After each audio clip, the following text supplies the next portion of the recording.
अरे अंकल आप, नमस्ते। नमस्ते बेटा, नमस्ते। आप यहाँ क्या कर रहे हैं? अरे बेटा, मैं अपने बेटा का इंतजार कर रहा हूँ। वो आने वाला कहीं जान आया।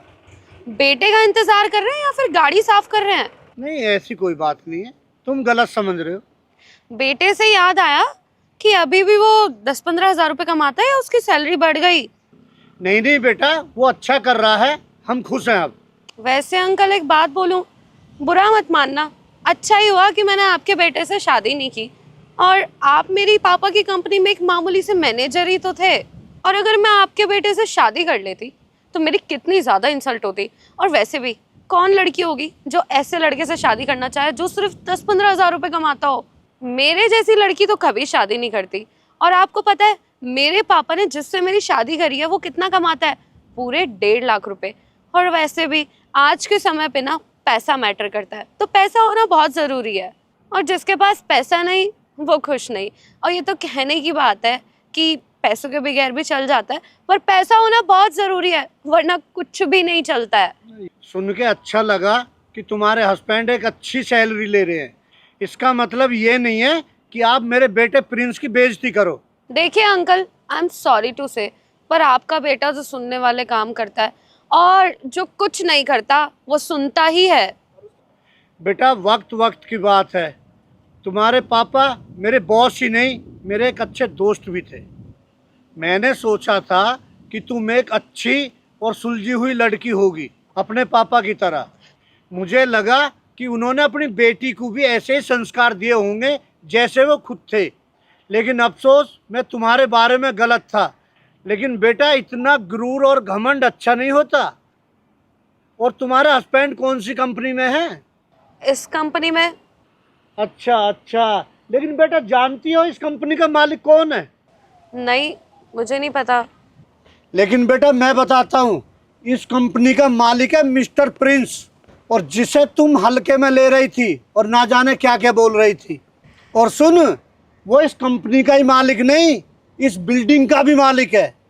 और आज उसकी मेहनत और लगन से उसने पता कितने आदमी को रोजगार दे रखा है। और उन्हीं आदमी में से तुम्हारे हस्बैंड भी हैं, समझी? और ये बात मैं इसलिए नहीं कह रहा कि मुझे घमंड है, मुझे गर्व है अपने बेटे पर। और बेटा, उसने मेहनत की है और आज उस मुकाम पे बैठा जाके। I am so sorry uncle, मुझे नहीं पता था कि आपके बेटे ने इतनी तरक्की कर लिया। और मैंने तो उसे ना जाने क्या क्या बोल दिया।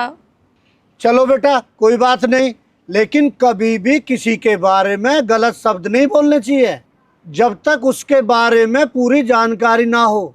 एक वक्त था बेटा जब मैं तेरे पापा के पास मैनेजर की नौकरी करता था, और तुमने मुझे छोटा इंसान समझ के मेरे बेटे प्रिंस का रिश्ता ठुकरा दिया था। लेकिन देखा वक्त का करिश्मा, आज तुम कहाँ खड़ी हो और मैं कहाँ खड़ा हूँ। आज वही प्रिंस है, इस कंपनी का मालिक बना बैठा है, और जो तुम्हारी चॉइस है ना वो उसके नीचे काम करता है। सॉरी अंकल, मुझसे गलती हो गई, पर मैंने जानबूझ के कुछ भी नहीं किया था।